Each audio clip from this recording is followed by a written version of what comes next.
حضرت مالک بن دینار رضی اللہ تعالیٰ عنہ نے بیان فرمایا ہے کہ ایک بار میں حج کے لیے نکلا۔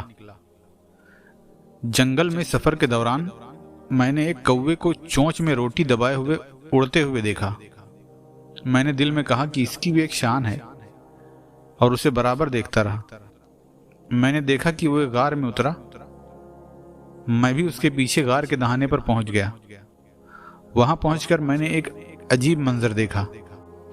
ایک آدمی جس کے ہاتھ پیر بندھے ہوئے ہیں پیٹھ کے بل پڑا ہے، اور کوا روٹی کا ایک ایک ٹکڑا توڑ کے اسے کھلا رہا ہے۔ پھر کوا اڑ گیا اور واپس نہیں آیا۔ میں نے اس آدمی سے پوچھا، تو یہاں کہاں سے آیا؟ بولا، میں حاجیوں کے ساتھ سفر کر رہا تھا، چوروں کے ہاتھ لگ گیا۔ انہوں نے میرا تمام مال چھین لیا اور مجھے باندھ کر یہاں ڈال دیا۔ 5 دن تک میں اسی حال میں بھوکا پیاسا یہاں پڑا رہا۔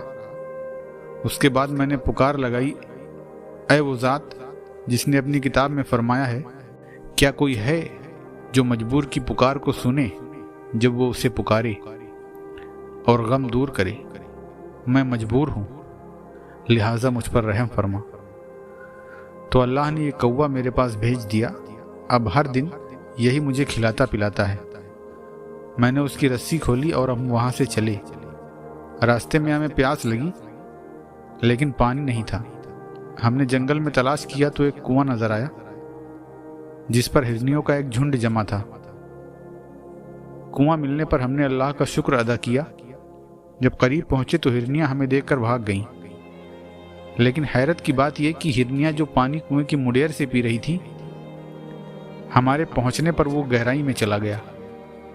خیر، میں نے پانی کھینچا اور ہم دونوں نے خوب شکم سیر ہو کر پانی پیا۔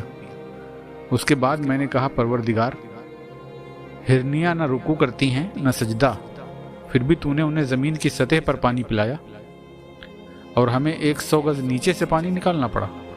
آواز آئی، مالک، ہرنیوں نے ہم پر بھروسہ کیا، لہٰذا انہیں ہم نے زمین پر سیراب کیا، اور تم نے ڈول اور رسی پر بھروسہ کیا، اس لیے تمہیں اندر سے نکالنا پڑا۔